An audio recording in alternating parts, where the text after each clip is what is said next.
بڑی مشین یعنی کسی ہوائی جہاز، ٹرین یا کسی بہت بڑے بحری جہاز کے حادثے کی خبر آتی ہے تو ہمارا ذہن فوراً کسی تکنیکی خرابی کی طرف جاتا ہے۔ بالکل، ہم سب سے پہلے یہی سوچتے ہیں کہ مشینری میں کچھ مسئلہ ہوا ہوگا۔ ہاں، مطلب ہم سوچتے ہیں کہ کوئی پائپ پھٹ گیا ہوگا یا کوئی پرزہ ٹوٹ گیا ہوگا، انجن فیل ہو گیا ہوگا، کیونکہ ایسی خامیوں کو سمجھنا نا ہمارے لیے بڑا آسان ہوتا ہے۔ صحیح کہہ رہے ہیں، یہ ایک بڑا واضح اور ٹھوس جواب ہوتا ہے نا۔ بالکل، یہ بالکل ویسے ہی ہے جیسے اگر کسی کی ہڈی ٹوٹ جائے تو ایکس رے مشین فوراً اس دراڑ کو اسکرین پر دکھا دیتی ہے اور ڈاکٹر کہتا ہے کہ ہاں بھائی یہاں مسئلہ ہے۔ یہ انسانی فطرت کا ایک بہت دلچسپ پہلو ہے، مطلب ہمیں ہر چیز کی ایک ٹھوس اور مادی وجہ چاہیے ہوتی ہے۔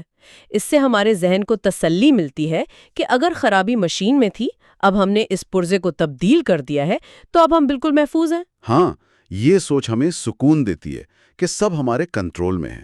بالکل ایسا ہی ہے۔ لیکن آج کے اس تفصیلی جائزے میں ہم جس واقعے کو کھنگالنے والے ہیں اس کی سب سے بڑی خرابی کسی لوہے یا اسٹیل یا مشینری میں نہیں تھی، بلکہ اسے بنانے اور چلانے والے انسانوں کے ذہنوں میں تھی۔ اور یہی وہ چیز ہے جو اسے اتنا خوفناک بناتی ہے۔ بالکل، ایک ایسی خامی جسے دنیا کا کوئی ایکس رے یا ریڈار پکڑ ہی نہیں سکتا۔ آج ہم تاریخ کے سب سے مشہور بحری المیے یعنی ٹائٹینک کے اس بدقسمت سفر پر ایک بہت گہری نظر ڈال رہے ہیں، جو کہ ایک بہت ہی اہم موضوع ہے ڈسکس کرنے کے لیے۔ ہاں، اور ہمارا مقصد صرف ڈوبنے کی کہانی دہرانا نہیں ہے، کیونکہ ظاہر ہے وہ تو سبھی جانتے ہیں۔ ہم دراصل اس واقعے کے پیچھے چھپی انسانی غفلت، ضرورت سے زیادہ خود اعتمادی اور انتباہات کو نظر انداز کرنے کی اس نفسیات کو سمجھنا چاہتے ہیں جو دراصل اس تباہی کی اصل وجہ بنی۔ بالکل، اور اس مقصد کے لیے ہم نے جس بنیادی ماخذ کو چنا ہے وہ والٹر لارڈ کی 1955 میں لکھی گئی بڑی مشہور کتاب اے نائٹ ٹو ریممبر ہے۔ زبردست کتاب ہے وہ۔ ہاں، بہت ہی زبردست۔ اور یہ کتاب محض تاریخ کے خشک حقائق پر مبنی نہیں ہے، بلکہ مصنف نے 63 ایسے لوگوں کے تفصیلی انٹرویوز کیے ہیں جو اس رات جہاز پر موجود تھے اور زندہ بچ گئے تھے۔ یعنی بالکل چشمدید گواہوں کی باتیں ہیں اس میں۔ بالکل چشمدید گواہ۔ اور اس کتاب کی خاص بات یہ ہے کہ یہ اس رات کے ہر ایک لمحے، مسافروں کے جذبات اور عملے کی جو الجھنیں تھیں ان کی اتنی باریک بین منظر کشی کرتی ہے کہ اسے پڑھتے ہوئے یوں محسوس ہوتا ہے جیسے ہم خود اس رات جہاز کے ڈیک پر کھڑے سب کچھ اپنی آنکھوں سے دیکھ رہے ہوں۔ کیا بات ہے! تو چلیے اس سفر کا آغاز کرتے ہیں۔ 10 اپریل 1912 ساؤتھ ہیمپٹن کی بندرگاہ ٹائٹینک اپنا پہلا اور آخری سفر شروع کر رہا ہے، اور میرا خیال ہے اس وقت کی فضا کو سمجھنا بہت ضروری ہے۔ بالکل، وہ فضا بہت اہم تھی۔ یعنی یہ محض ایک بحری جہاز نہیں تھا، یہ ایک تیرتا ہوا محل تھا۔ اس میں فرسٹ کلاس مسافروں کے لیے ٹرکش باتھ، سوئمنگ پول، عالیشان ڈائننگ ہالز، یہ سب کچھ موجود تھا۔ اور دنیا کے امیر ترین لوگ اس پر سوار تھے۔ ہاں، اور اس کے ساتھ ہی نیچے کے ڈیکس میں وہ سینکڑوں تارکین وطن بھی تھے جو امریکہ میں ایک نئی زندگی کا خواب دیکھ رہے تھے۔ لیکن ان سب سے بڑھ کر اس جہاز کے ساتھ جو لفظ سب سے زیادہ جڑا ہوا تھا وہ تھا ناقابل تسخیر، یعنی انسنکبل۔ ہاں، انسنکبل، جو کبھی ڈوب نہیں سکتا۔ تو مجھے ذرا یہ سمجھائیں کہ یہ اتنا بڑا دعویٰ مطلب آخر کس بنیاد پر کیا جا رہا تھا؟ دیکھیں، اصل میں اس دعوے کی بنیاد اس دور کی ٹیکنالوجی اور انجینئرنگ پر وہ اندھا اعتماد تھا جس نے سب کی عقلوں پر پردہ ڈال دیا تھا۔ اچھا۔ ایڈورڈین دور کا وہ وقت دراصل صنعتی انقلاب کے عروج کا وقت تھا۔ انسانوں نے تار برقی، ٹیلی فون اور بڑی بڑی مشینیں ایجاد کر لی تھیں، اور انہیں لگنے لگا تھا کہ انہوں نے قدرت کو مکمل طور پر قابو کر لیا ہے۔ مطلب ایک طرح کا غرور آ گیا تھا۔ بالکل، ایک غرور تھا۔ اور ٹائٹینک کے ڈیزائن میں 16 واٹر ٹائٹ کمپارٹمنٹس یعنی پانی روکنے والے خانے بنائے گئے تھے۔ جہاز بنانے والوں کا دعویٰ تھا کہ اگر ان میں سے 4 خانے بھی پانی سے مکمل بھر جائیں تب بھی جہاز تیرتا رہے گا۔ لیکن یہیں پر تو اصل خرابی تھی نا، مطلب ماخذ میں ایک بہت ہی حیران کن تکنیکی خامی کا ذکر ہے۔ جی ہاں، بالکل ہے۔ وہ واٹر ٹائٹ خانے دراصل اوپر سے بند ہی نہیں تھے، مطلب وہ جہاز کی چھت تک نہیں جاتے تھے۔ یہ بالکل ایسا ہے جیسے آپ کے فریج میں برف جمانے والی ٹرے ہوتی ہے نا۔ ہاں ہاں، بالکل ویسی ہی ٹرے۔ اگر آپ ٹرے کے ایک خانے میں ضرورت سے زیادہ پانی ڈالیں تو وہ چھلک کر دوسرے خانے میں چلا جاتا ہے، پھر تیسرے میں، ٹائٹینک کے خانے بھی بس ایسے ہی تھے۔ بالکل، اور یہ بات اس چیز کا ثبوت ہے کہ جسے وہ انجینئرنگ کا کمال سمجھ رہے تھے اس میں کتنا بڑا جھول تھا۔ ہاں نا، مطلب کتنی بنیادی غلطی تھی۔ ظاہر ہے جب شروع کے 5 خانے بھرنا شروع ہوئے تو جہاز کا اگلا حصہ پانی میں جھکنے لگا اور پانی ان خانوں کی دیواروں کے اوپر سے چھلک کر اگلے خانوں میں بھرنے لگا، لیکن جہاز کی روانگی کے وقت کسی نے اس خامی پر غور ہی نہیں کیا۔ سب اس بات پر متفق تھے کہ بھئی یہ جہاز تو ڈوب ہی نہیں سکتا۔ یہ سن کر مجھے تو آج کل کی بڑی ٹیک کمپنیوں کا خیال آ رہا ہے۔ اچھا، وہ کیسے؟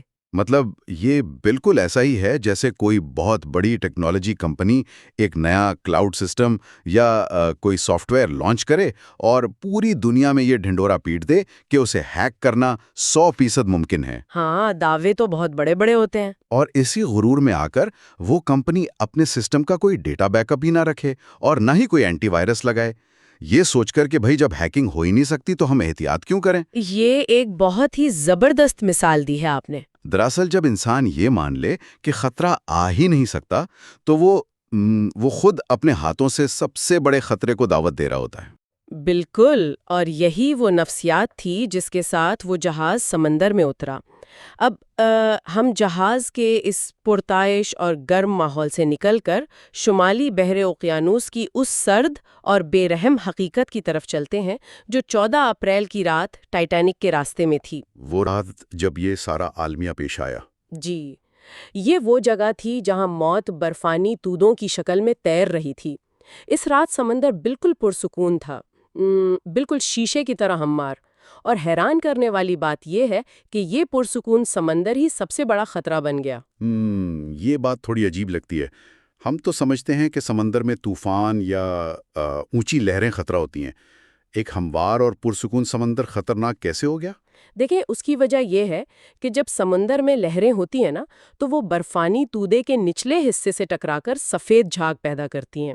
اندھیرے میں یہ جو جھاگ ہوتی ہے یہ دور سے نظر آ جاتی ہے اور جہاز کے عملے کو پتہ چل جاتا ہے کہ آگے کوئی رکاوٹ ہے۔ او اچھا، تو وہ لہروں کی جھاگ ایک طرح سے وارننگ کا کام کرتی ہے۔ بالکل، لیکن اس رات سمندر اتنا پرسکون تھا کہ لہریں نہیں بن رہی تھیں، اور چونکہ چاند بھی نہیں نکلا ہوا تھا اس لیے وہ برفانی تودے اندھیرے میں بالکل چھپے ہوئے تھے۔ لیکن ایسا تو نہیں تھا کہ انہیں اس خطرے کا بالکل علم ہی نہیں تھا؟ مطلب ماخذ یہ واضح طور پر بتاتا ہے کہ ٹائٹینک اکیلا ہی سمندر میں سفر نہیں کر رہا تھا۔ جی ہاں، بالکل نہیں تھا۔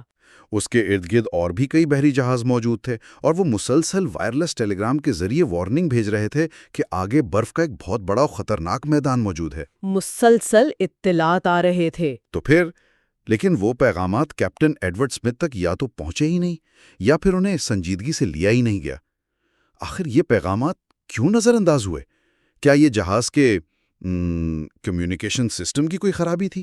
نہیں، یہ سسٹم کی خرابی بالکل نہیں تھی، بلکہ یہ دراصل انسانی ترجیحات کا مسئلہ تھا۔ ترجیحات؟ وہ کیسے؟ اس دور میں ریڈیو اور وائرلیس کا جو نظام تھا وہ بالکل نیا تھا، اور ٹائٹینک پر جو 2 مارکونی آپریٹرز کام کر رہے تھے، جیک فلپس اور ہیرالڈ برائیڈ، وہ دراصل وائٹ سٹار لائن یعنی ٹائٹینک کی ملکیت کمپنی کے ملازم نہیں تھے۔ اچھا، تو وہ کس کے ملازم تھے؟ وہ مارکونی ٹیلی گراف کمپنی کے پرائیویٹ ملازم تھے۔ ان کا بنیادی کام جہاز کی سیفٹی سے زیادہ فرسٹ کلاس کے امیر مسافروں کے ذاتی پیغامات، ان کے اسٹاک مارکیٹ کے اپ ڈیٹس اور ان کی خیریت کے ٹیلی گرام زمین پر بھیجنا تھا۔ اچھا، تو مطلب وہ مسافروں کے ذاتی پیغامات بھیجنے میں اتنے مصروف تھے کہ انہوں نے خطرے کی گھنٹیوں کو دبا دیا؟ جی ہاں، بالکل یہی ہوا۔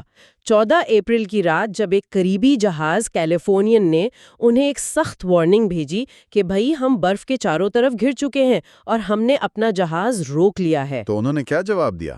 جیک فلپس اس وقت مسافروں کے پیغامات بھیجنے میں اس قدر الجھا ہوا تھا کہ اس نے کیلیفورنین کے آپریٹر کو جواب دیا کہ چپ کرو، مجھے کام کرنے دو، میں کیپرس کے ساتھ رابطے میں ہوں۔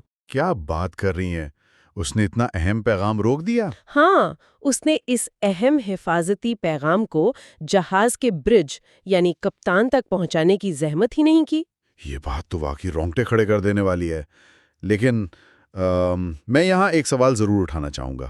جن افسران اور کپتان تک چند ایک وارننگز تو پہنچی نا، انہوں نے کیا کیا؟ ہاں، کچھ تو پہنچی تھیں۔ ہم جانتے ہیں کہ ٹائٹینک اس رات اپنی مکمل رفتار یعنی تقریباً 22 ناٹس کی سپیڈ پر سفر کر رہا تھا، تو کیا اس کے پیچھے کوئی دباؤ تھا؟ آپ کا اشارہ کس طرف ہے؟ میرا مطلب ہے جہاز پر اس وقت کے امیر ترین افراد سوار تھے، تو کیا کمپنی کی طرف سے کیپٹن سمتھ پر یہ دباؤ نہیں تھا کہ وہ نیو یارک مقررہ وقت سے پہلے پہنچ کر ایک نیا ریکارڈ قائم کریں تاکہ اخباروں میں ان کی واہ واہ ہو؟ یعنی کیا ایک پی آر انسٹنٹ کو انسانی جانوں پر ترجیح دی جا رہی تھی؟ یہ ایک ایسا سوال ہے جو واقعے کے فوراً بعد بھی ہر ایک کے ذہن میں آیا تھا، لیکن اگر ہم اس وقت کے بحری کلچر کو سمجھیں جسے ماہرین عمرانیات نارملائزیشن آف ڈیویشن یعنی غلطی کو معمول بنا لینا کہتے ہیں، تو تصویر کچھ اور ہی نظر آتی ہے۔ غلطی کو معمول بنا لینا، اس سے کیا مراد ہے؟ دیکھیں، کیپٹن سمتھ کوئی ناتجربہ کار کپتان تو نہیں تھے، ان کے پاس 40 سال کا تجربہ تھا۔ اس دور میں بحری جہاز عام طور پر برف کے میدانوں سے پوری رفتار میں گزر جایا کرتے تھے۔ اچھا، تو یہ ان کے لیے کوئی نئی بات نہیں تھی؟ بالکل، ان کا ماننا تھا کہ اگر کوئی برفانی تودہ نظر آیا تو ہم بروقت جہاز موڑ لیں گے۔ چونکہ وہ کئی سالوں سے ایسا کر رہے تھے اور کبھی کوئی حادثہ نہیں ہوا تھا، اس لیے انہوں نے اس انتہائی خطرناک عمل کو نارمل سمجھ لیا تھا۔ یعنی وہ قدرت کے ساتھ ایک طرح کا جوا کھیل رہے تھے اور انہیں لگ رہا تھا کہ وہ ہمیشہ جیتیں گے۔ اور یہی ان کی سب سے بڑی بھول تھی۔ لیکن اس رات قسمت نے ان کا ساتھ نہیں دیا۔ 11:40 پر جہاز کے عملے کے رکن فریڈرک فلیٹ، جو کروز نیسٹ یعنی اس اونچے مستول پر پہرا دے رہا تھا، اس نے بالکل سامنے اندھیرے میں ایک دیو ہیکل برفانی توتا دیکھا۔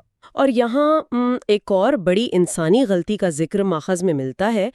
فریڈرک فلیٹ کے پاس دوربین ہی نہیں تھی۔ دوربین نہیں تھی اتنے بڑے جہاز پر؟ جی ہاں، یہ ایک اور ایسی خامی ہے جو واقعی حیران کر دیتی ہے۔ ہوا یہ تھا کہ جہاز کے سفر کے آغاز میں عملے کی کچھ تبدیلیاں ہوئی تھیں۔ سیکنڈ آفیسر ڈیوڈ بلیئر کو آخری وقت میں ڈیوٹی سے ہٹا دیا گیا تھا اور وہ جلدی میں دوربین والی الماری کی چابی اپنے ساتھ ہی لے گیا۔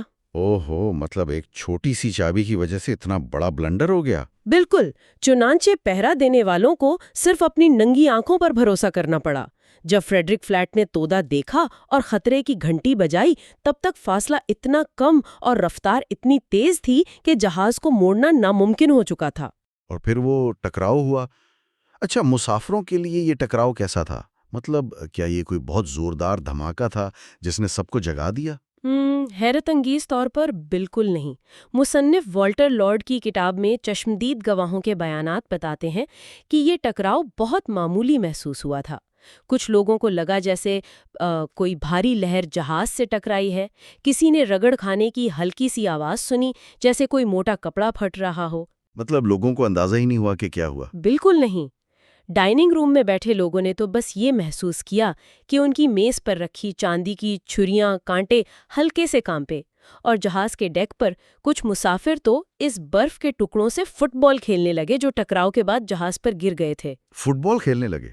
کتنی عجیب بات ہے۔ انہیں اندازہ ہی نہیں تھا کہ جہاز کے نچلے حصے میں سٹیل کی چادریں ادھڑ چکی ہیں اور ہزاروں گیلن پانی اندر داخل ہو رہا ہے۔ اور یہیں سے اس کہانی کا سب سے تاریک اور دل دہلا دینے والا پہلو شروع ہوتا ہے۔ ہمت اور زندہ رہنے کی جدوجہد کے ساتھ ساتھ یہ رات ہمیں انسانی ترجیحات کی اس بھیانک غلطی کا بتاتی ہے جو پہلے دن سے اس جہاز کے ساتھ جڑی تھی۔ اور وہ غلطی تھی لائف بوٹس کی کمی۔ بالکل، ٹائٹینک پر 2200 سے زائد افراد سوار تھے، لیکن لائف بوٹ صرف 1178 لوگوں کے لیے تھیں۔ اور سب سے تکلیف دہ بات یہ ہے کہ یہ فیصلہ کسی ٹیکنیکل مجبوری یا بجٹ کی کمی کی وجہ سے نہیں کیا گیا تھا۔ جی ہاں، جہاز کے اصل ڈیزائنر الیگزینڈر کارلائل نے جہاز پر 48 لائف بوٹس رکھنے کا منصوبہ بنایا تھا، جو سب مسافروں کے لیے کافی ہوتی۔ تو پھر ان کو کم کیوں کیا گیا؟ وائٹ سٹار لائن کے مالکان نے اسے کم کر کے صرف 20 کر دیا، اور ان کی دلیل کیا تھی؟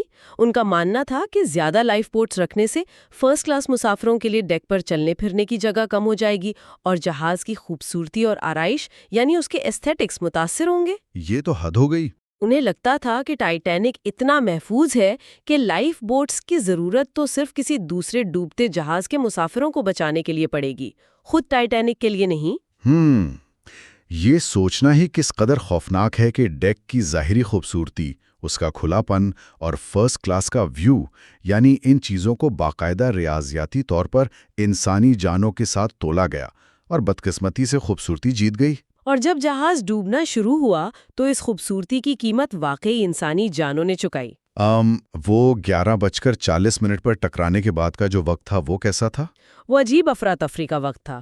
کیپٹن سمیتھ اور دیگر افسران کو اندازہ ہو چکا تھا کہ جہاز 1 سے 2 گھنٹے میں غرق ہو جائے گا، لیکن انہوں نے مسافروں کو اس بات کی خبر نہیں ہونے دی۔ انہوں نے چھپایا لوگوں سے؟ کیوں؟ وجہ یہ تھی کہ وہ پینک نہیں پھیلانا چاہتے تھے، اور اسی وجہ سے جب پہلی چند لائف بوٹس پانی میں اتاری جانے لگی تو لوگوں نے ان میں بیٹھنے سے انکار کر دیا۔ ہاں، وہ مناظر واقعی دل چیر دینے والے ہیں۔ مطلب لوگ اس سرد، تاریک پانی میں ایک چھوٹی سی لکڑی کی کشتی میں جانے کے بجائے اس دیویاکل اور روشنیوں سے جگمگاتے ڈوبتے ہوئے جہاز پر خود کو زیادہ محفوظ سمجھ رہے تھے۔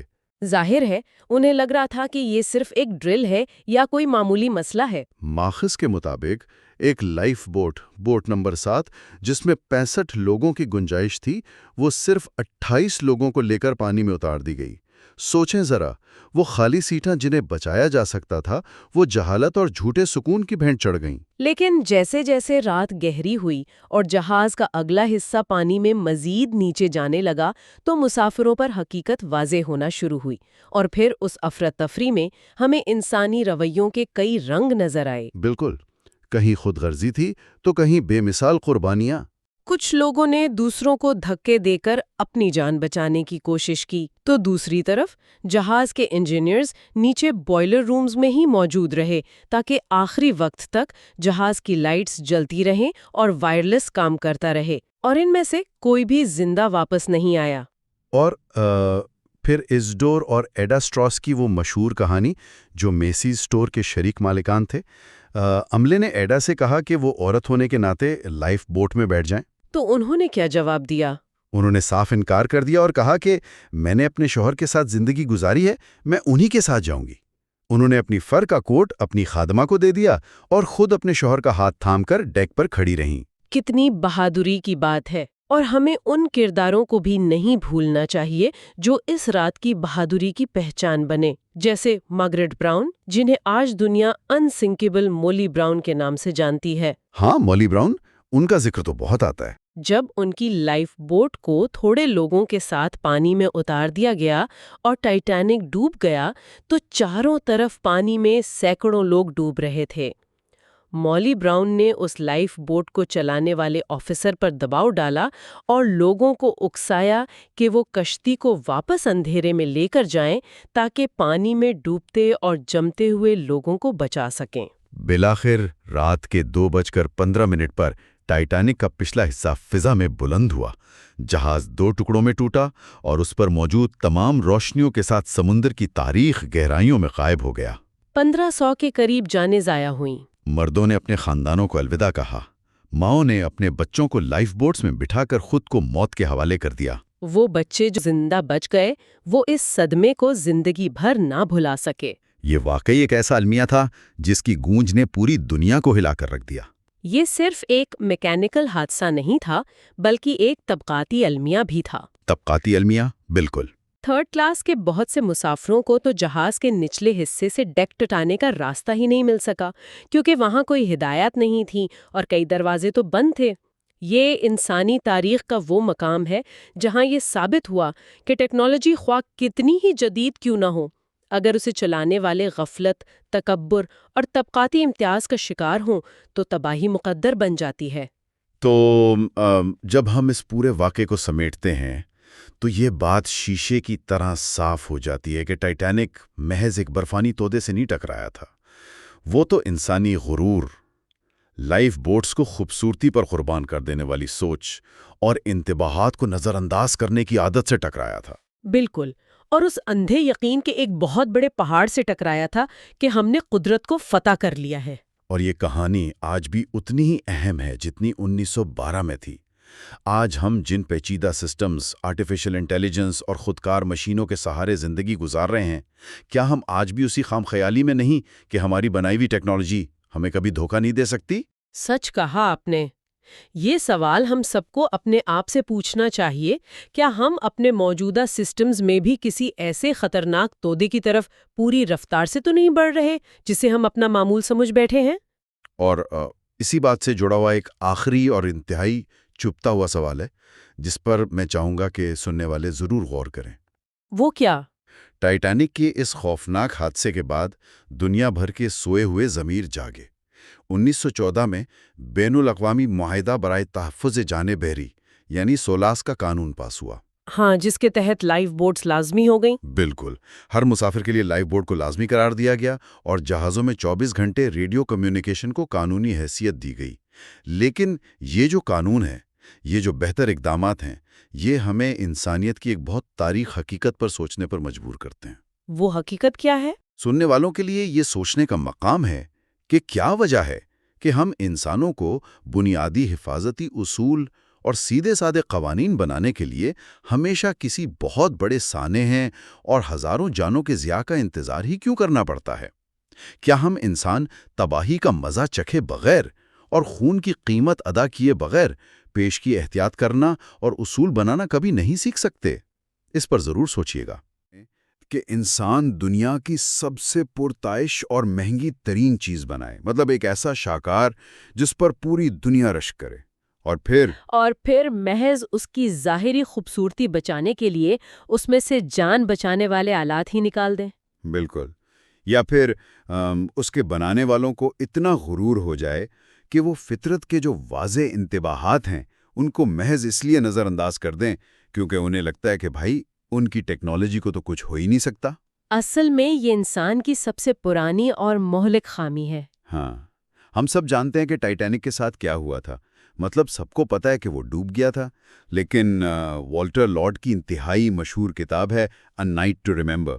جی، بہت کمال کی کتاب ہے یہ۔ ہاں، تو اس کے حقائق ہمیں بتاتے ہیں کہ یہ کوئی اچانک ہونے والا حادثہ نہیں تھا، بلکہ یہ ایک سوچی سمجھی مطلب تکبر، غفلت اور ایک اندھے اعتماد کی داستان تھی۔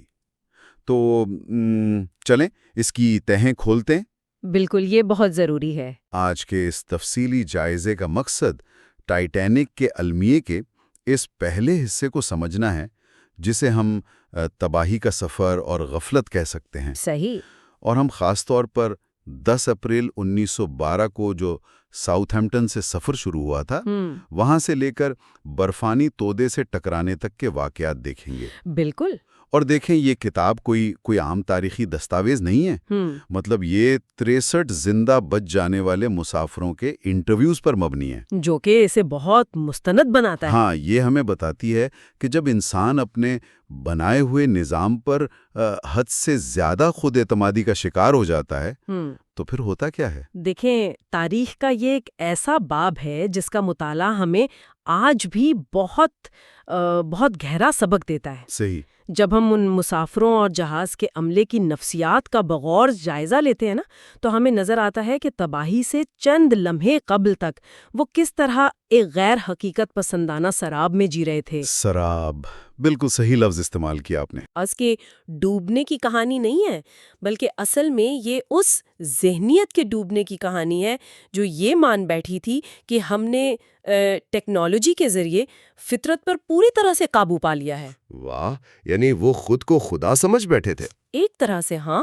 انسان کی یہ جو فریب خوردگی ہوتی ہے نا، یہ اسے خطرے کے ان واضح اشاروں کو دیکھنے سے روک دیتی ہے جو بالکل اس کے سامنے موجود ہوتے ہیں۔ تو پھر اس سفر کے آغاز کی طرف چلتے ہیں۔ 1912 کا وہ دور اور ایک ایسا جہاز جسے اس وقت کی انجینئرنگ کا سب سے بڑا معجزہ سمجھا جا رہا تھا۔ بجا فرمایا آپ نے۔ اس جہاز کے ساتھ ایک مخصوص لفظ جڑ گیا تھا، ناقابل تسخیر، یعنی جو کبھی غرق نہیں ہو سکتا، انسنکیبل۔ ہاں، انسنکیبل، یہ لفظ ہر اخبار کی زینت تھا۔ تارکین وطن تھے جو ایک نئی زندگی کی امید لیے امریکہ جا رہے تھے، لیکن یہاں سوال یہ پیدا ہوتا ہے کہ آخر اس جہاز کو ناقابل تسخیر سمجھا کیوں جاتا تھا؟ مطلب وہ کون سی ایسی ٹیکنالوجی تھی جس نے سب کی آنکھوں پر پٹی باندھی تھی؟ میں بتاتی ہوں۔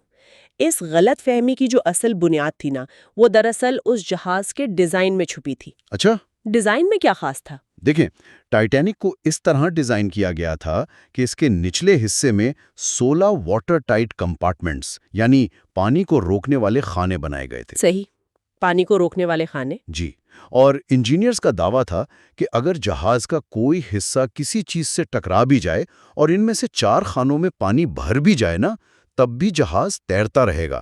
اچھا، مطلب 4 خانے بھرنے کے باوجود؟ بالکل، اور ان خانوں کو ایک دوسرے سے الگ کرنے کے لیے بھاری لوہے کے دروازے لگے ہوئے تھے جو محض ایک بٹن دبانے سے خود بخود بند ہو جاتے تھے۔ واہ، اس دور کے لحاظ سے تو یہ بہت کمال کی ٹیکنالوجی تھی۔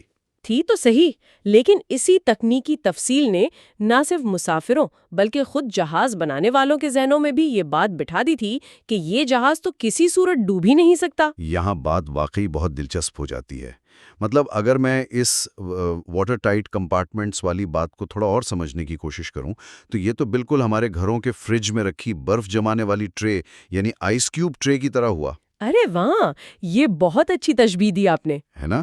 مطلب اگر آپ اس ٹرے کے ایک خانے میں پانی ڈالیں اور وہ بھر جائے تو پانی اس خانے کی دیوار کے اوپر سے بہہ کر دوسرے خانے میں چلا جاتا ہے۔ بالکل ایسا ہی ہے۔ اور میں نے پڑھا ہے کہ ٹائٹینک کے ان کمپارٹمنٹس کی دیواریں جنہیں بلک ہیڈز کہا جاتا ہے وہ جہاز کی چھت تک نہیں جاتی تھی۔ نہیں جاتی تھی، بالکل صحیح پڑھا آپ نے۔ مطلب وہ بیچ میں ہی ختم ہو جاتی تھی۔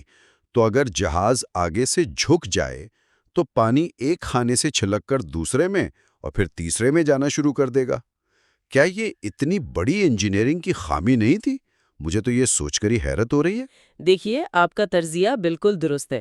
یہ اس دور کی انجینئرنگ کی سب سے بڑی اور سب سے مہلک خامی تھی۔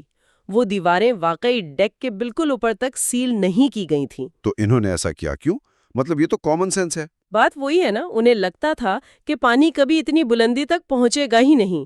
اور یہی جو بات سب سے زیادہ دلچسپ ہے وہ یہ ہے کہ یہ وہ مقام ہے جہاں تکبر عقل پر حاوی ہو جاتا ہے۔ واہ، تکبر عقل پر حاوی ہو جاتا ہے۔ جی، جب آپ مان لیتے ہیں کہ بدترین صورتحال پیدا ہی نہیں ہو سکتی تو آپ اس کے لیے تیاری کرنا چھوڑ دیتے ہیں۔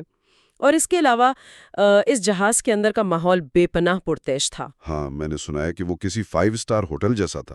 بالکل، یہ کوئی عام بحری جہاز محسوس ہی نہیں ہوتا تھا، بلکہ یہ زمین پر موجود کسی انتہائی محفوظ، شاندار اور پرتعیش محل جیسا تھا۔ صحیح۔ مطلب مسافروں کو تو لہروں کی حرکت تک محسوس نہیں ہوتی تھی۔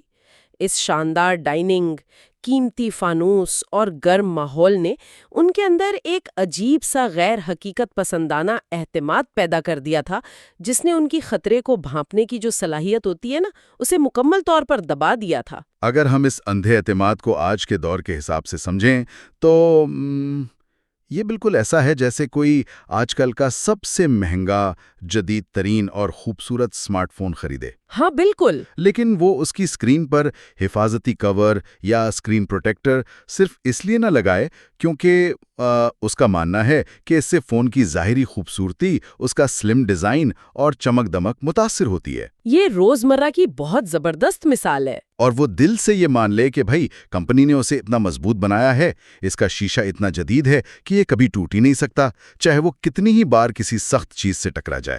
بالکل ایسا ہی تھا۔ اور یہاں جو بات سب سے زیادہ دلچسپ ہے وہ یہ ہے کہ یہ حد سے زیادہ خود اعتمادی محض ایک دعویٰ یا مارکیٹنگ کا کوئی کھوکھلا نعرہ نہیں تھا، بلکہ ان لوگوں کے لیے یہ ایک گہرا مذہبی عقیدہ بن چکا تھا۔ ایک عقیدہ؟ یعنی وہ اندھے ہو چکے تھے؟ جی، اس عقیدے نے ان کے فیصلہ کرنے کی صلاحیت کو پوری طرح مفلوج کر دیا تھا۔ جب انسان یہ مان لیتا ہے کہ اسے کچھ ہو ہی نہیں سکتا تو وہ حفاظتی اقدامات کو اپنے اوپر ایک بوجھ سمجھنے لگتا ہے۔ صحیح بات ہے۔ اور والٹر لارڈ کی کتاب کے جو حقائق ہیں نا، وہ واضح طور پر بتاتے ہیں کہ یہی وہم اس عظیم تباہی کا سب سے پہلا پیش خیمہ ثابت ہوا۔ اور اس اندھے اعتماد کا سب سے بھیانک نتیجہ ہمیں 14 اپریل کی اس سرد رات کو دیکھنے کو ملتا ہے۔ جی، وہ رات جو تاریخ میں امر ہو گئی۔ جب یہ غرور زمینی اور سمندری حقائق سے ٹکرایا تو ان کا جو رد عمل تھا وہ انتہائی حیران کن تھا۔ ہم جانتے ہیں کہ جہاز کے کپتان ایڈورڈ اسمتھ اور دیگر افسران کو قریبی جہازوں سے ٹیلی گرام کے ذریعے مسلسل پیغامات موصول ہو رہے تھے۔ وارننگز آ رہی تھیں مسلسل۔ ہاں، وارننگز۔ ان پیغامات میں واضح طور پر خبردار کیا جا رہا تھا کہ آگے راستے میں بڑے برفانی تودے یعنی آئس برگ اور برف کے وسیع میدان موجود ہیں، لیکن ان انتباہات کے باوجود جہاز کی رفتار کم نہیں کی گئی۔ میں سوچتا ہوں کہ ایسا کیوں ہوا؟ اس رات کے واقعات کا اگر ہم باریک بینی سے جائزہ لیں تو واقعی حیرت ہوتی ہے کہ ان مسلسل انتباہات کو یا تو مکمل طور پر نظر انداز کر دیا گیا یا پھر ان کی سنگینی کو سمجھا ہی نہیں گیا۔ مطلب انہوں نے سوچا ہوگا کہ یہ کوئی عام سی برف ہے؟ شاید۔ سیکنڈ آفیسر چارلز لائٹولر کے حوالے سے کتاب میں واضح طور پر بتایا گیا ہے کہ جہاز ان خطرناک حالات کے باوجود اپنی مکمل رفتار یعنی تقریباً 22 ناٹس کی سپیڈ سے سفر کر رہا تھا۔ 22 ناٹس، جو کہ اس وقت کے لحاظ سے بہت تیز رفتار تھی۔ بہت تیز تھی۔ رفتار کم کرنے یا احتیاط برتنے کے بجائے کپتان اور انتظامیہ کی پوری توجہ اس بات پر مرکوز تھی کہ مقررہ وقت کے سخت شیڈیول کو ہر صورت پورا کیا جائے، تاکہ وہ دنیا کو دکھا سکیں۔ بالکل، تاکہ دنیا کے پریس کو دکھایا جا سکے کہ ٹائٹینک کتنا تیز اور لاجواب جہاز ہے۔ ان کے لیے ریکارڈ بنانا زیادہ اہم تھا۔ رکیے ایک منٹ، مجھے یہاں ایک بات سمجھ نہیں آ رہی۔ کپتان اسمتھ کوئی نوآموز تو نہیں تھے نا؟ نہیں، وہ تو بہت منجھے ہوئے کپتان تھے۔ وہی نا، وہ وائٹ سٹار لائن کے سب سے سینئر اور انتہائی تجربہ کار سمندری افسر تھے۔ وہ ان خطرناک راستوں کے موسم کو اور ان آئس برگز کو برسوں سے جانتے تھے۔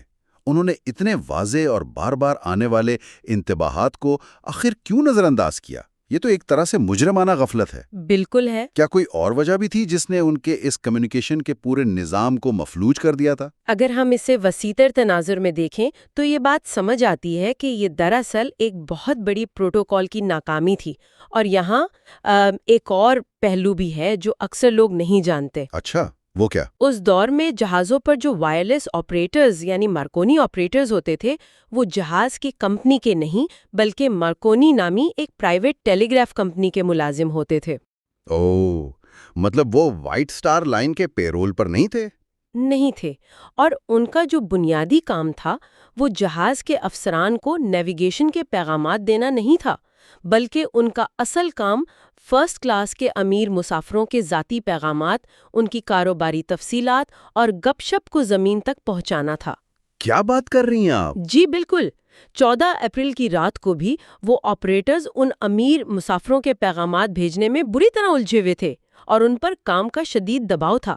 یہ تو واقعی ہوش اڑا دینے والی بات ہے۔ یعنی جس وقت انہیں برفانی تودوں کے انتباہات مل رہے تھے، موت سامنے کھڑی تھی، وہ آپریٹرز مسافروں کی گپ شپ بیچنے میں مصروف تھے۔ بدقسمتی سے ہاں۔ میں نے کہیں پڑھا ہے کہ ایک قریبی جہاز تھا جس کا نام کیلیفورنین تھا، اس نے ٹائٹینک کو باقاعدہ وارننگ دی تھی، اور ٹائٹینک کے آپریٹر نے اسے جواب دیا تھا کہ چپ کرو، میں مصروف ہوں۔ کیا یہ سچ ہے؟ جی ہاں، یہ ایک تلخ تاریخی حقیقت ہے۔ کیلیفورنیا جہاز بہت قریب تھا اور وہ برف کے باعث رک چکا تھا۔ یعنی وہ اتنا خطرہ محسوس کر رہے تھے کہ انہوں نے جہاز روک دیا تھا۔ بالکل، اور جب اس کے آپریٹر نے ٹائٹینک کو وارننگ بھیجی کہ بھائی ہم برف میں پھنسے ہوئے ہیں، تو ٹائٹینک کے آپریٹر جیک فلپس نے اسے غصے میں جواب دیا کہ اوہ چپ رہو، تم میرے سگنلز میں مداخلت کر رہے ہو، میں کیپ ریس کی طرف پیغامات بھیجنے میں مصروف ہوں۔ کمال ہے، مطلب غرور کی بھی کوئی حد ہوتی ہے۔ اس رویے سے اندازہ لگایا جا سکتا ہے کہ ترجیحات کس قدر غلط تھیں۔ انہیں لگ رہا تھا کہ ان کا جدید جہاز کسی بھی خطرے سے تیزی سے بچ نکلے گا۔ ان کا خیال تھا کہ اگر خطرہ سامنے آیا بھی تو وہ بآسانی جہاز کا رخ موڑ لیں گے۔ لیکن ایسا نہیں ہوا۔ بالکل نہیں۔ رات کے 11:40 پر جب کرو نیسٹ یعنی جہاز کے مستول پر بنا وہ اونچا کیبن جہاں سے نگران سمندر پر دور تک نظر رکھتے ہیں، وہاں موجود نگران فریڈرک فلیٹ نے اندھیرے میں بالکل سامنے وہ دیوا ہیکل برفانی تودا دیکھا تو اس وقت تک بہت دیر ہو چکی تھی۔ بہت دیر ہو چکی تھی۔ وہ جہاز موڑنے کا وقت ہی نہیں تھا۔ اور اس ٹکراؤ کا منظر بھی کتنا عجیب تھا۔ مطلب جب اتنا بڑا ہزاروں ٹن وزنی لوہے کا جہاز ایک برف کے پہاڑ سے ٹکراتا ہے تو ہم عام طور پر تصور کرتے ہیں کہ کوئی بہت زوردار دھماکہ ہوا ہوگا، سب کچھ ہل گیا ہوگا۔ لیکن کتاب میں زندہ بچ جانے والوں کی گواہیاں بالکل مختلف ہیں۔ وہ گواہیاں واقعی رونگٹے کھڑے کر دینے والی ہیں۔ مطلب حیرت کی بات یہ ہے کہ زیادہ تر مسافروں نے اس ٹکراؤ کو محسوس ہی نہیں کیا۔ محسوس ہی نہیں کیا اتنے بڑے ٹکراؤ کو؟ جی، جنہیں تھوڑا بہت احساس ہوا انہوں نے اسے محض ایک بڑی لہر کے گرنے، کسی چیز کے ہلکے سے کھرچنے یا جیسے کوئی بہت موٹا کپڑا پھٹ رہا ہو اس طرح کی آواز کے طور پر محسوس کیا۔ کپڑا پھٹنے کی آواز، یہ واقعی ڈراؤنا ہے۔ اس کی تکنیکی وجہ یہ تھی کہ جہاز سیدھا برفانی تودے سے نہیں ٹکرایا تھا، بلکہ وہ اس کے پہلو سے رگڑ کھاتا ہوا گزرا تھا، اور اس رگڑ کی وجہ سے دھماکہ تو نہیں ہوا، لیکن جہاز کے نچلے حصے کے وہ جوڑ جنہیں ریوٹس کہا جاتا ہے وہ ٹوٹ گئے، اور جہاز کے پہلو میں ایک لمبا شگاف پڑ گیا۔ اور پانی اندر آنا شروع ہو گیا۔ بالکل۔ مسافروں کو تو اندازہ ہی نہیں تھا کہ اس بظاہر معمولی سی آواز کا مطلب یہ ہے کہ ان کے ناقابل تسخیر جہاز کا سینہ چاک ہو چکا ہے۔ تو اس سب کا کیا مطلب ہے؟ جب خطرہ حقیقت بن کر سامنے آ گیا، وہ آئس کیوب ٹرے والے جو واٹر ٹائٹ کمپارٹمنٹس تھے وہ ایک ایک کر کے پانی سے بھرنے لگے، تو اس وقت کیا صورتحال تھی؟ صورتحال بہت تیزی سے خراب ہو رہی تھی۔ اب ظاہری بات ہے بحرانی صورتحال میں جان بچانے کے انتظامات تو ہونے چاہیے تھے، لیکن یہاں ایک اور ہولناک حقیقت کھل کر سامنے آتی ہے۔ جہاز پر 2200 سے زیادہ افراد سوار تھے، لیکن ان سب کو بچانے کے لیے جو لائف بوٹس کی تعداد تھی وہ صرف آدھے لوگوں کے لیے تھی۔ آدھے سے بھی کم کے لیے۔ ہاں، آدھے سے بھی کم، اور ماخذ کے مطابق اتنے بڑے جہاز پر اتنی کم لائف بوٹس رکھنے کا فیصلہ کوئی تکنیکی مجبوری نہیں تھی۔ نہیں، بالکل نہیں۔ بلکہ اس کی وجہ یہ تھی کہ مالکان کو لگتا تھا کہ زیادہ بوٹس رکھنے سے جہاز کا ڈیک برا لگے گا اور فرسٹ کلاس کے مسافروں کے چہل قدمی کا راستہ تنگ ہو جائے گا۔ یہ سن کر تو غصہ آتا ہے۔ اور آنا بھی چاہیے۔ یہاں ایک اہم سوال پیدا ہوتا ہے کہ ہم ایک معاشرے کے طور پر اپنی ترجیحات کا تعین کیسے کرتے ہیں؟ بالکل۔ دیکھیں، جہاز کے جو اصل ڈیزائنر تھے تھامس اینڈریوز، انہوں نے جہاز پر زیادہ لائف بوٹس رکھنے کی باقاعدہ تجویز دی تھی، لیکن وائٹ سٹار لائن کی انتظامیہ نے جمالیات یعنی جہاز کی خوبصورتی کو برقرار رکھنے کے لیے اس تجویز کو مسترد کر دیا۔ صرف خوبصورتی کے لیے؟ جی، انہیں لگا کہ ڈیک پر زیادہ کشتیاں مسافروں کے ذہنوں میں خطرے کا احساس پیدا کریں گی اور جہاز کی خوبصورتی ماند پڑ جائے گی۔ یعنی وہ فرسٹ کلاس کے مسافروں کا موڈ خراب نہیں کرنا چاہتے تھے۔ بالکل، یہیں سے یہ بات روز روشن کی طرح عیاں ہوتی ہے کہ کس طرح ظاہری نمائش اور تکبر کو سینکڑوں انسانی جانوں پر ترجیح دی گئی، اور جب پانی جہاز کے ان واٹر ٹائٹ کمپارٹمنٹس میں بھرنا شروع ہوا تو وہ سالہ غرور ریزہ ریزہ ہو گیا۔ یہ کیسا المیہ ہے کہ انسان اپنی بنائی ہوئی چیز کی چمک دمک کو بچانے کے لیے زندگیوں کا سودا کر لے۔ بہت بڑا المیہ ہے۔ اور اسی غفلت نے ان 2 گھنٹے اور 40 منٹ کے دورانیے کو ایک زندہ قیامت میں بدل دیا۔ جب جہاز آہستہ آہستہ پانی میں غرق ہو رہا تھا تو وہ جو ناکافی کشتیاں تھیں اور ان کا ناقص استعمال تھا، اس نے 1500 افراد کی موت کا پروانہ لکھ دیا۔ بالکل۔ میں نے پڑھا ہے کہ ابتدائی لائف بوٹس جو سمندر میں اتاری گئیں ان میں 65 لوگوں کے بیٹھنے کی گنجائش تھی، لیکن ان میں سے کچھ میں صرف 12 یا 28 لوگ بٹھائے گئے۔ یہ کتنی بڑی حماقت تھی! اس افراتفری میں انسانی رویوں اور نفسیات کے مختلف رنگ سامنے آئے۔ ابتدائی طور پر تو مسافروں کو یقین ہی نہیں آ رہا تھا کہ ٹائٹینک واقعی ڈوب سکتا ہے۔ ہاں، وہ سوچ رہے ہوں گے کہ یہ انسنکیبل ہے۔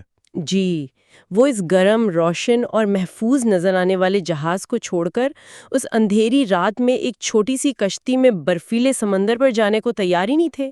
انہیں لگ رہا تھا کہ یہ شاید کوئی عام سی ڈرل ہے یا کوئی چھوٹی موٹی خرابی ہے۔ اور سردی بھی تو اتنی شدید تھی۔ بالکل۔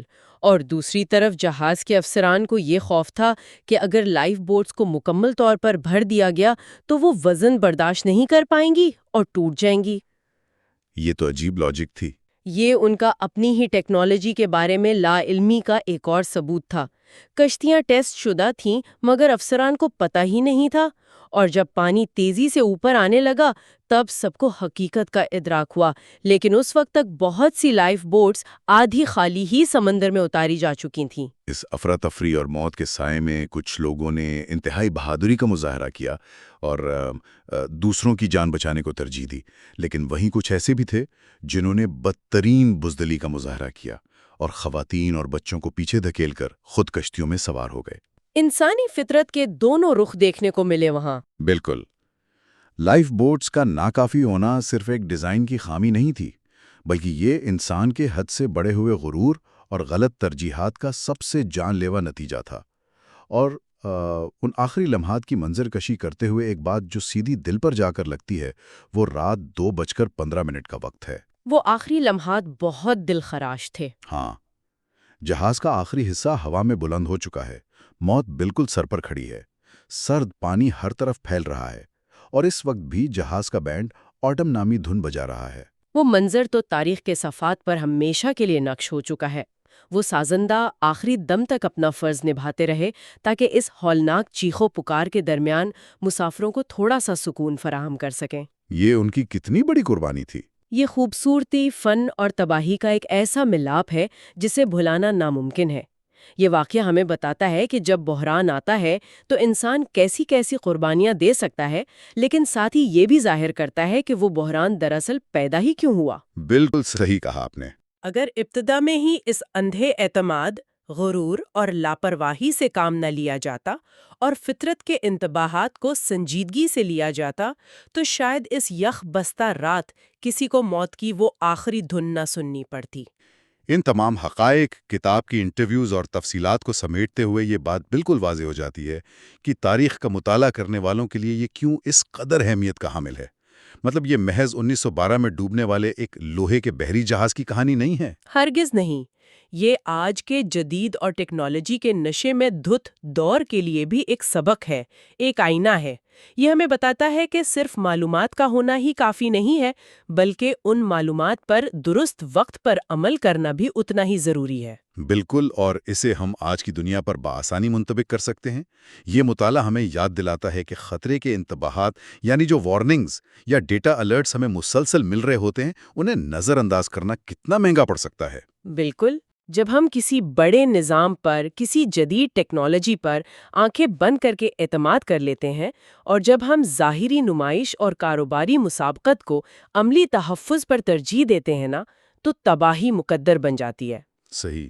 یہ اصول آج کی کسی بھی بڑی کارپوریشن، کسی بھی نئے سافٹ ویئر یا کسی بھی عالمی منصوبے کے لیے اتنے ہی سچ ہیں جتنے کہ وہ ٹائٹینک کے جہاز اور اس کے بلک ہیڈز کے لیے تھے۔ تو اس تفصیلی جائزے کے اختتام پر ذرا اس بات پر غور کیجیے، بالکل اسی مہنگے اسمارٹ فون اور اسکرین پروٹیکٹر والی بات کی طرح جس سے ہم نے آغاز کیا تھا۔ ہاں، وہ بہترین مثال ہے۔ کیا آج کی اس انتہائی تیز رفتار اور پیچیدہ دنیا میں بھی کچھ ایسے ناقابل تسخیر نظام موجود ہیں جن پر ہم غیر حقیقت پسندانہ اعتماد کر رہے ہیں؟ یقیناً بہت سے ہیں۔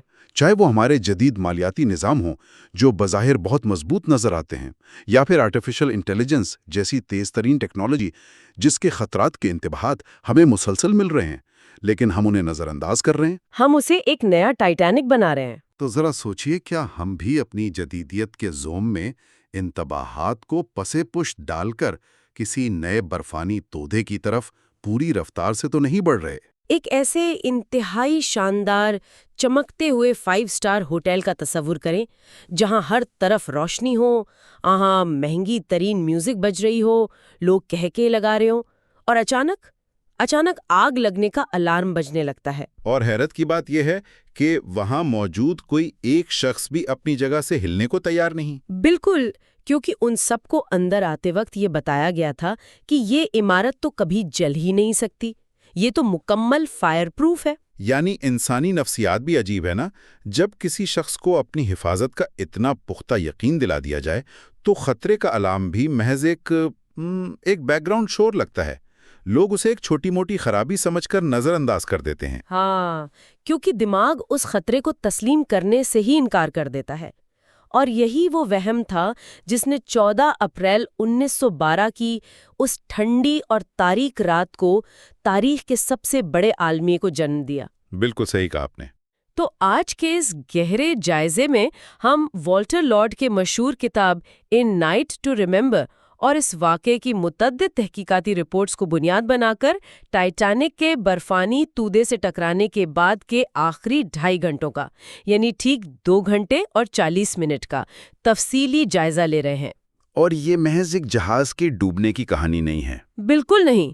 ہمارا مقصد یہ سمجھنا ہے کہ انتہائی خوف اور دباؤ کے عالم میں انسانی فطرت کس طرح ری ایکٹ کرتی ہے، طبقاتی فرق نے بقا کی اس جنگ کو کیسے متاثر کیا، اور ان آخری لمحات نے دنیا بھر کے سمندری قوانین کو ہمیشہ کے لیے کیسے بدل دیا۔ تو میرے خیال میں ہمیں اس داستان کے پہلے حصے سے شروعات کرنی چاہیے کہ اس رات شروع میں لوگوں نے اس خطرے کو سنجیدگی سے کیوں نہیں لیا۔ ہاں، میں بھی یہی سوچ رہی تھی، اس کی کیا وجہ تھی؟ دیکھیں، اس کی بنیادی وجہ اس دور کی ایک مغرورانہ سوچ تھی۔ 20ویں صدی کے آغاز میں انجینئرنگ کے کمالات نے انسان کو تھوڑا زیادہ ہی مغرور کر دیا تھا۔ ٹائٹینک اپنے دور کا سب سے عظیم اور جدید جہاز تھا، جسے وہ ناقابل غرق یعنی انسنکبل کہتے تھے۔ بالکل۔ تو جب وہ رات 11:40 پر اس برفانی تودے یعنی آئس برگ سے ٹکرایا تو شروعاتی جھٹکے کو بہت ہی معمولی سمجھا گیا۔ کسی کو لگا جیسے جہاز کا پروپیلر ٹوٹ گیا ہے، اور کسی نے اسے صرف ایک معمولی سی رگڑ سمجھا۔ یہ لفظ ناقابل غرق بذات خود سب سے بڑا خطرہ بن گیا تھا۔ یہ بالکل ایسا ہی لگتا ہے جیسے آج کل انسان ماڈرن ٹیکنالوجی پر، جیسے گاڑیوں میں آٹو پائلٹ پر اندھا اعتماد کرتا ہے۔ ہاں، ہم سوچتے ہیں کہ مشین سب کنٹرول کر لے گی۔ بالکل، اور انسان خطرے سے بے نیاز ہو جاتا ہے، اور جب تک خطرہ سامنے آتا ہے ری ایکشن ٹائم ختم ہو چکا ہوتا ہے۔ کتاب نے پڑھ کر مجھے بہت حیرت ہوتی ہے کہ ٹکرانے کے بعد بھی جہاز کے فرسٹ کلاس ڈیک پر لوگ برف کے ٹکڑوں سے کھیل رہے تھے۔ کیا بات کر رہے ہیں؟ لوگ برف سے کھیل رہے تھے؟ جی ہاں، وہ برف جو آئس برگ سے ٹوٹ کر ڈیک پر گری تھی، لوگ اس سے فٹ بال کھیل رہے تھے۔ یہ تضاد دراصل اسی حفاظت کے وہم کی وجہ سے تھا۔ یہ تو واقعی حیران کن ہے۔ اور کیپٹن ایڈورڈ اسمتھ اور ان کے عملے نے بھی جب لائف بوٹس نکالنے کا حکم دیا تو شروع میں انہوں نے مسافروں کو صرف تسلی دینا شروع کی۔ مطلب کیپٹن اسمتھ نے خواتین سے کہا، خواتین، آپ کو فوراً سوار ہونا چاہیے، آپ اپنی مرضی نہیں کر سکتی۔ لیکن اس کے باوجود پہلی کلاس کے ڈائننگ رومز میں اس وقت بھی کہکہوں کی آوازیں گونج رہی تھیں، جبکہ نچلی منزلوں میں یا لوئر ڈیکس پر خطرے کی گھنٹیاں بجنا شروع ہو چکی تھیں۔ اور اسی بے یقینی کا سب سے بڑا نقصان یہ ہوا کہ شروع میں جو لائف بوٹس پانی میں اتاری گئیں وہ آدھی خالی تھیں۔ آدھی خالی؟ مطلب 65 لوگوں کی گنجائش والی بوٹ میں صرف 28 لوگ بیٹھ کر جا رہے تھے۔ یہ بات ہضم کرنا بہت مشکل ہے۔ لوگ اپنی جان بچانے کے لیے بھاگے کیوں نہیں؟ اس کی وجہ سمجھنے کے لیے ہمیں دوبارہ نفسیات کا سہارا لینا پڑے گا۔ انسان کا دماغ کسی ایسی حقیقت کو قبول نہیں کر پاتا جو اس کے تصور سے بالکل باہر ہو۔ ذرا اس منظر کا تصور کریں۔ جی۔ ایک طرف گرم، روشن اور انتہائی پرتعیش جہاز موجود ہے جہاں روشنیاں جگمگا رہی ہیں، اور دوسری طرف آدھی رات کا وقت ہے، سمندر کا گھپا اندھیرا اور برفیلا پانی ہے، اور وہاں ایک چھوٹی سی، کمزور اور ہلتی ہوئی لائف بوٹ ہے۔ ہاں، یعنی نفسیاتی طور پر کسی کے لیے بھی اس محفوظ جہاز کو چھوڑ کر اس اندھیرے اور ٹھنڈے موت کے منہ میں چھلانگ لگانا انتہائی غیر منطقی لگ رہا تھا۔ بالکل، لوگ سوچ رہے تھے کہ بس تھوڑی دیر بعد انہیں واپس جہاز پر بلا لیا جائے گا۔ لیکن جیسے جیسے جہاز کا اگلا حصہ پانی میں ڈوبنے لگا اور جہاز کا جھکاؤ واضح ہو گیا تو وہ حفاظت کا وہم ٹوٹ گیا۔ اب معجزے کی امید ختم ہو رہی تھی۔ اور یہاں سے انسانی فطرت کا ایک ایسا دوہرا پن سامنے آیا جو واقعی دل دہلا دینے والا ہے۔ ایک طرف بقا کی شدت جدوجہد تھی اور دوسری طرف عظیم قربانیاں۔ جب موت بالکل سامنے نظر آنے لگی تب عورتیں اور بچے پہلے کا اصول سختی سے اپنایا گیا۔ یہ وہ لمحہ تھا جو انسانی کردار کے لیے ایک آئینے کی طرح ثابت ہوا۔ کچھ ایسی بہادر اور عظیم کہانیاں سامنے آئیں جو تاریخ کا حصہ بن گئیں۔ ان کہانیوں میں جو سورسز نے ذکر کیا ہے وہ واقعی رلا دینے والی ہیں، جیسے میسیز ڈپارٹمنٹ سٹور کے شریک مالک ایزیڈور اور ایڈا اسٹراس کا واقعہ۔ ہاں، وہ بہت مشہور واقعہ ہے۔ ایڈا اسٹراس آخری وقت میں اپنی لائف بوٹ سے واپس اتر آئیں کیونکہ ایزیڈور ان کے ساتھ نہیں جا سکتے تھے۔ انہوں نے اپنے شوہر کو اکیلا چھوڑنے سے انکار کر دیا اور کہا، ہم نے اتنے سال ساتھ گزارے ہیں، جہاں تم جاؤ گے میں بھی وہیں جاؤں گی۔ ارے واہ! اور مارگریٹ براؤن کی بہادری کو بھی نہیں بھلایا جا سکتا، جنہیں بعد میں مولی براؤن کے نام سے جانا گیا۔ اس عورت نے اپنی آدھی خالی لائف بوٹ کو واپس خطرے کی طرف موڑنے پر اصرار کیا تاکہ ڈوبتے ہوئے لوگوں کی جان بچائی جا سکے۔ حالانکہ بوٹ میں موجود عملے کا انچارج اس بات سے ڈر رہا تھا کہ ڈوبتے ہوئے لوگ بوٹ کو پلٹا دیں گے۔ بالکل، اور صرف مسافر ہی نہیں، عملے نے بھی لاجواب قربانیاں دی۔ سیکنڈ آفیسر چارلز لائٹ ہولر کی مثال دیکھ لیں۔ انہوں نے کیا کیا تھا؟ انہوں نے عورتوں اور بچوں کو سوار کرایا اور مردوں کو سختی سے پیچھے روکے رکھا، اور جہاز کا وہ عظیم موسیقی کا بینڈ، وہ موسیقار موت کو سامنے دیکھ کر بھی جہاز کے ڈیک پر آٹم کی دھن بجاتے رہے، تاکہ بھاگتے ہوئے لوگوں کے حواس بجا رہیں اور ان کا حوصلہ نہ ٹوٹے۔ یہ سوچ کر ہی رونگٹے کھڑے ہو جاتے ہیں۔ لیکن دیکھیں، اس آئینے میں صرف فرشتے تو نہیں دکھے۔ کتاب میں ایسی مثالیں بھی ہیں جہاں مردوں نے عورتوں اور بچوں کو پیچھے دھکیل لیا۔ ہاں، جہاں بہادری تھی وہاں بزدلی اور خود غرضی کی انتہا بھی تھی۔ یہ بات بھی سامنے آئی کہ کس طرح کچھ اثر و رسوخ والے مردوں نے، جن کے پاس فرسٹ کلاس کا ٹکٹ تھا، اپنے رتبے کا استعمال کیا اور عورتوں اور بچوں کی جگہ غصب کر لی۔ بالکل، اپنے مرتبے کا ناجائز فائدہ اٹھایا۔ اور وہ انتہائی تکلیف دہ کہانی باربرا اور ایلن نام کی دو چھوٹی بچیوں کی۔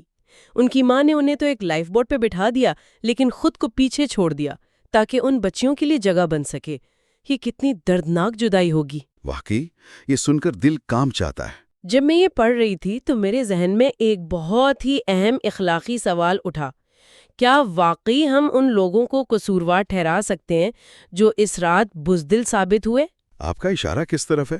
مطلب جب موت بالکل سامنے کھڑی ہو اور برفیلا پانی نگلنے والا ہو تو کیا انسان کا مورل کمپاس یا اس کا اخلاقی نظام پوری طرح کام کرنا چھوڑ دیتا ہے؟ کیا اس وقت صرف زندہ رہنے کی حیاتیاتی جبلت ہی باقی رہ جاتی ہے؟ یہ ایک ایسی بحث ہے جس پر ماہرین نفسیات مدتوں سے غور کرتے آئے ہیں۔ دیکھیں، انسانی دماغ خطرے کے وقت فائٹ اور فلائٹ یعنی لڑو یا بھاگو کی کیفیت میں چلا جاتا ہے۔ یہ حیاتیاتی جبلت بہت طاقتور ہوتی ہے، جو انسان کو ایسے کام کرنے پر مجبور کر سکتی ہے جو وہ عام حالات میں کبھی نہ کرے۔ بالکل، اس کیفیت میں معاشرے کے سکھائے ہوئے اصول اکثر ٹوٹ جاتے ہیں، لیکن ٹھیک اسی وقت اسٹراس جوڑے کی قربانی یا بینڈ کا آخری وقت تک بجاتے رہنا یہ ثابت کرتا ہے کہ انسان اس جبلت پر بھی قابو پا سکتا ہے۔ یعنی بحران اصل میں انسان کا اصلی روپ دنیا کے سامنے کھول کر رکھ دیتا ہے۔ 100%۔ کچھ لوگوں کے لیے ان کا سماجی رتبہ یا اصول ان کی جان سے زیادہ اہم تھے، جبکہ دوسروں کے لیے خود غرضی نے ہر قسم کے اصولوں کو کچل دیا۔ اخلاقیات کی یہ بحث اپنی جگہ بالکل ٹھیک ہے، لیکن جب میں ان دستاویزات اور تحقیقاتی رپورٹس کو غور سے پڑھ رہی تھی تو مجھے ایک اور چیز نے بہت حیران کیا۔ وہ کیا؟ زندہ بچ جانے کا انحصار صرف اس بات پر نہیں تھا کہ کوئی کتنا بہادر یا بزدل ہے، بلکہ اصل انحصار اس بات پر تھا کہ مسافر کی جیب میں کس کلاس کا ٹکٹ تھا۔ آہا، طبقاتی فرق، یہ اس واقعے کا سب سے تاریک پہلو ہے۔ بالکل، جب ہم اس طبقاتی تعصب کو دیکھتے ہیں تو سوال اٹھتا ہے کہ کیا عملے نے جان بوجھ کر غریبوں کو مرنے کے لیے چھوڑ دیا، یا اس میں جہاز کی پیچیدہ ڈیزائن اور قوانین کا کوئی کردار تھا؟ دیکھیں، پہلی، دوسری اور تیسری کلاس، جسے سٹیرج بھی کہا جاتا تھا، ان کے مسافروں کے درمیان بقا کے امکانات کا فرق واضح اور ہولناک تھا۔ امیر اور نئے مواقع کی تلاش میں آنے والے غریب تارکن وطن کی قسمتیں بالکل الگ تھیں۔ تو کیا واقعی انہیں نظر انداز کیا گیا تھا؟ یہ صرف عملے کی ذاتی خود غرضی نہیں تھی، یہ اس وقت کے سسٹم کا مسئلہ تھا۔ دراصل نچلے درجے کے مسافروں کو لائف بوٹس تک پہنچنے کے لیے نہ صرف جہاز کی پیچیدہ راہداریوں سے گزرنا پڑا، بلکہ ان کے راستے میں رکاوٹیں بھی تھیں۔ کتاب کے مطابق جہاز میں لوہے کے گیٹس لگائے گئے تھے۔ بالکل۔ اس وقت امریکہ کے امیگریشن قوانین بہت سخت تھے۔ ایلس آئی لینڈ کے قوانین کے مطابق تیسری کلاس کے مسافروں کو پہلی اور دوسری کلاس سے بالکل الگ رکھنا لازمی تھا تاکہ بیماریاں نہ پھیلیں۔ اچھا، اس کا مطلب ہے کہ وہ دروازے فزیکلی بند تھے؟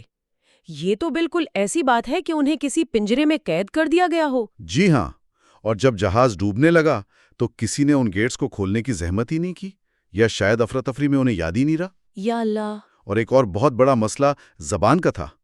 سٹیرج میں سفر کرنے والے بیشتر افراد مختلف ملکوں سے آئے ہوئے غریب لوگ تھے جو ٹھیک سے انگریزی بولنا اور سمجھنا نہیں جانتے تھے۔ تو جب عملے نے انہیں ہدایات دیں تو وہ سمجھ ہی نہیں پائے کہ کدھر جانا ہے۔ بالکل، یہ حادثہ اس دور کی طبقاتی تفریق کا ایک چلتا پھرتا نقشہ تھا۔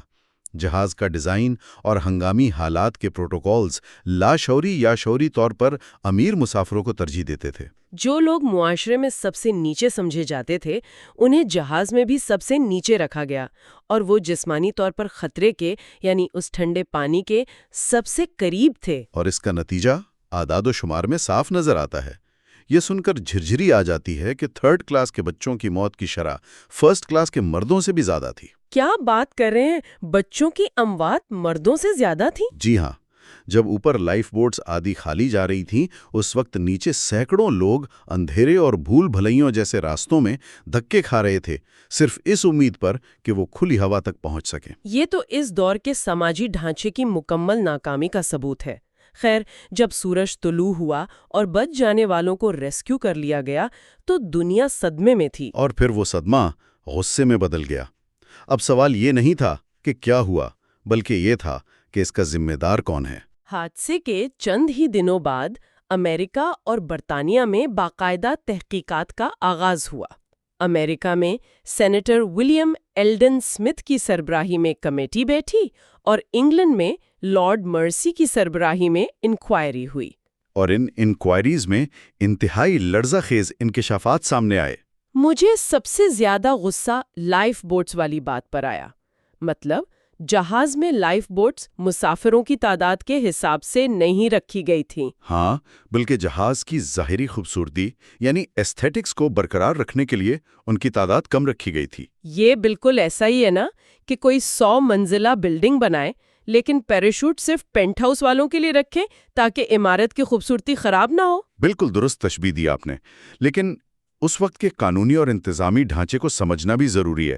اس وقت لائف بوٹس کو ایک لگژری سمجھا جاتا تھا، ضرورت نہیں۔